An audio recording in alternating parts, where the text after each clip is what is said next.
The Godfather. I know who this is, a good friend. You're not going to like this, Gerard, but your establishment Republicans like Guest, Wicker, and Hyde-Smith keep voting for these omnibus bills, funding tons of this spending until we have term limits in other parties besides the Democrats and Republicans. This will continue to spiral. Appreciate that, Godfather, except there's a flaw in your analysis, and that is the omnibus spending bills, the continuing resolutions, represent 30% of total spending, of which 2/3 is the military. So my question for you is, do you want to eliminate the military? Because that's the vast majority of that spending. The part that's not the military in the omnibus spending bills is 10% of total spending.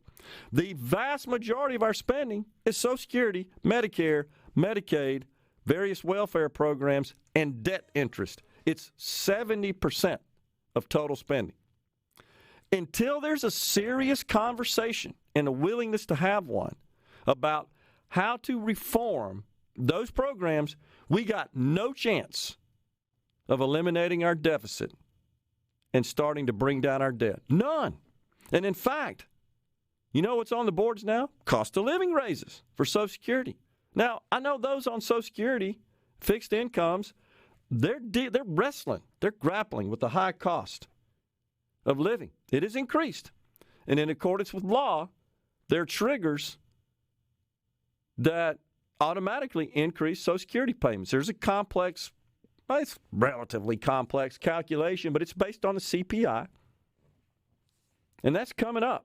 We had one last year. I think it was 5.5%. We got another one coming up, 8% or change.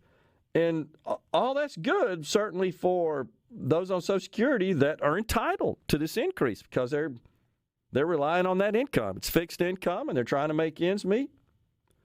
I get it. But the fact is, all it does is put Social Security further in the hole. It increases our deficit and our debt because Social Security cannot stand on its own as it was originally designed, where the concept was it's a pay-as-you-go program. People pay in, and the amount and the dollars they pay in really aren't stored up in some account for you to draw down on once you retire. They go out the other side to those who are retired. The best way to illustrate that concept and that model is the very first Social Security recipient. And if you've heard this before, I apologize for it, folks. I know I've shared this story quite a bit just to try to explain how the program was designed. But think about this. When the program was launched, people who were eligible based on their age, they started to receive benefits. Look no further than the very first beneficiary, Ida Mae Fuller is her name. Look it up for me there, Rhino. I think she paid in $22, and she lived to be much older than the average lifespan was, ended up receiving about $20,000 or so in benefits. Is that right? You get that right? She paid in $24.75 in 3 years. Okay, and what'd she get out? I'm trying to find the total collected from Social Security is $22,888.92. Died, what, in her late 70s or something like that? Yeah, died January 27th, 1975. She was aged 100. 100, okay, my bad, 100. So she dramatically exceeded the average lifespan when the program was enacted in 1935, which was like 60 years old or something for a female, I believe. Her $22.54 contribution is the equivalent to $436 in 2021 dollars. Okay. And the amount she got out of $22,000, if you did that same sort of math, that would add up to about 400-something thousand based on the same factor. Boy, I did the math there, I think, in my head. So if you apply the inflation adjustment to it. But nonetheless, the point is, the way the program's designed, once you retire... $158,000. Okay. I must have had the wrong number in there for the factor. But the way the program's designed, it's designed such that it doesn't matter how much you pay in. You get benefits out till you die. That's what happened to Miss Ida Mae Fuller. So, gosh, you don't have to be a brilliant economist like Janet Yellen to understand if you pay in 22 and you get out, or 24 and you get out 22, it's probably not going to work for the long term. That's the flaw in the model. That is the defined benefit feature of Social Security, every other public pension in this country, and some private pensions. And so while certainly the cost of living increase, I know is welcome. By the way, it is scheduled to be as high as 8% in 2023. It was 5.9% coming up here in 2022. The reality is all you're doing is accelerating the rate at which Social Security goes broke. That's all that's happening. And the fact that we got fewer people wanting to enter the workforce and pay into the program, which is needed to fund benefits going out at that time, that's also a problem. And the other problem is people don't want to propagate anymore. We've shared that story. Some 44% of those in this country at childbearing age don't want to have kids. No kids, no workers. That's not only a problem in terms of just powering the economy. We need workers. But if they're not paying in to these programs, we have this huge imbalance where we've got a lot of people drawing out and nobody paying in, and the numbers don't work. I think the other concern I have, the Godfather says it needs to be a balanced budget amendment to the Constitution must be adhered to. I support that, but, okay, you understand that means dramatic cuts to Social Security, Medicare, and Medicaid, or increase in taxes. So here's the deal. You could cut the entire military. Just no military, no defense. Think about it. No Army, no Air Force, no Marines, no Navy. Eliminate it. Spend $0 on it right now. Still produce a $300 billion deficit. Okay, now what you going to cut? Social Security? Sure, tell all those people on Social Security we're cutting your benefits. Medicare? Right. Medicaid? Yeah, a lot of people would be for that. The hospital and the healthcare industry would collapse immediately if we did that. Because we're all paying for that. Debt interest? Sure, default on our debt interest. See what happens then. You want to accelerate the changing out of the dollar, replacement of the dollar as the denomination of standard? Sure, default on the debt interest. The point is it's a complicated problem. And it's easy to say, let's balance the budget. I'm all for that, by the way. But unless we have a serious conversation about how to address the 70% of our spending, which is mandatory and on autopilot, and all that really means is that it does not require votes every year for appropriation. It happens by law because it is funded by statute. It is administered by statute as well. So Social Security, Medicare, Medicaid, the plethora of welfare programs, which is really a smaller part of that total mix. It's Social Security, Medicare, Medicaid. Until we're willing to address that, and it's real simple. I mean, you either got to increase revenues coming into those programs, decrease outflows, or a combination of the two. When's the last time you saw a politician talk about that?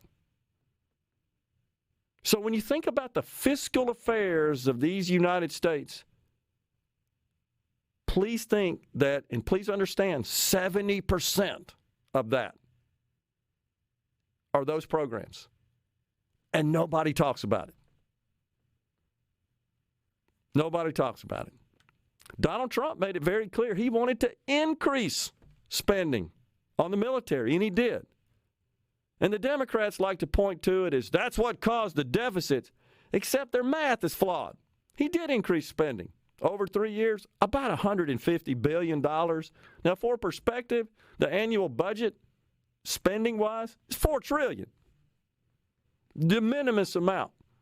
You remember how many times he said on the campaign trail Barack Obama decimated our military. He's right to a great extent because Democrats don't think too highly of the military. They don't want to spend. They'd rather spend money on social programs, child tax credits, and student loan forgiveness and the like, and the other host of welfare programs. They don't really want to spend it on, I don't know, defending the nation from bad guys that want to blow us off the planet.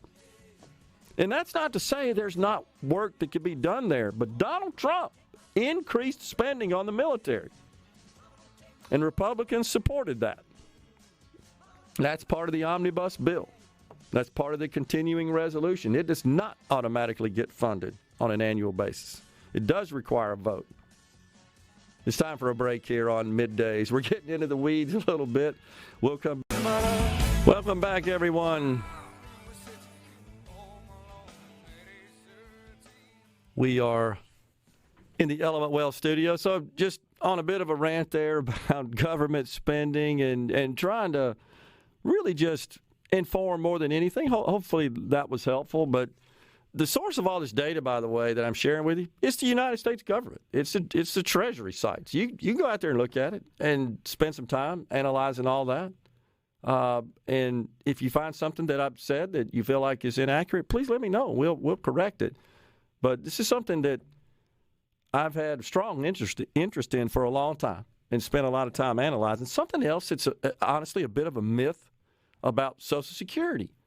There's a misconception out there that the Congress just took Social Security money and appropriated it for other purposes, that they so-called stole the money.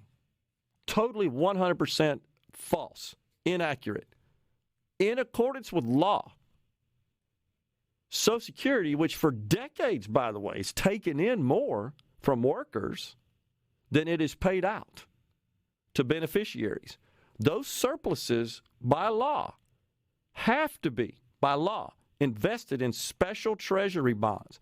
In other words, the government borrows the money from Social Security. They're called S-bonds. And they have a nominal interest rate associated with them. But every single dime has been paid back. And they are redeemed daily. Daily. They term out and they're redeemed daily. The interest received by Social Security on the sale of those bonds to the government and the redemption of the principal on that is part of the funding model for the payments that go out to beneficiaries. If the federal government ever defaulted on paying those bonds back, the entire global economy would collapse. Thus, it has not ever happened. So it is a ruse that Congress stole money from Social Security. They, by law, and they're not even involved in it. It just happens automatically. By law, the Treasury borrows money because you don't want the surplus just sitting around, earning nothing. You want it helps pay the benefits. So the government borrows it from Social Security and pays every dime back. Have for decades. Not a dime has ever been absconded with, stolen, transferred from Social Security for other uses. So let's just establish that. That's not the problem with Social Security. The problem is just the actuarial model, which relied on a whole bunch of people working and a few drawing benefits out. Remember, this thing was designed in 1935.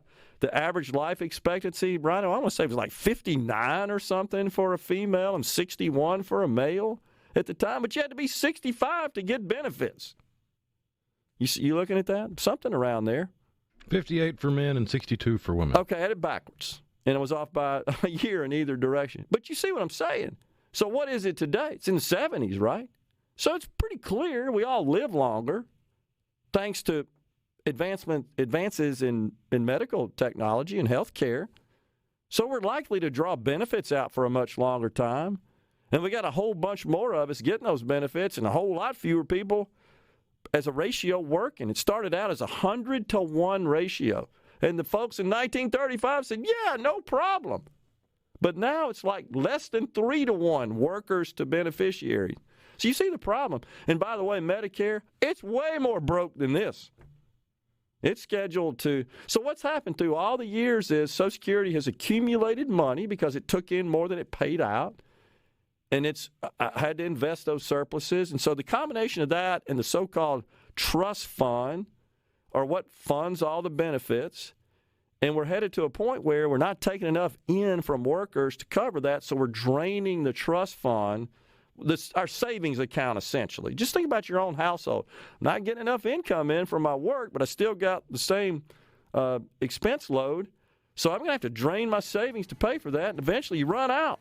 You go bankrupt. That's Social Security and Medicare in a nutshell. So what do you got to do? You either got to make more money or pay less out. The whole point about this politically is nobody will talk about it except us right here. I'm just sharing with you the reality of it. It's just a mathematical, financial fact. But, and I know my friend, the Godfather, says, yeah, we need to get rid of all those other agencies, the IRS, the EPA. I'm cool with that. It's about 10% of spending. You still got a $900 billion deficit. Then what?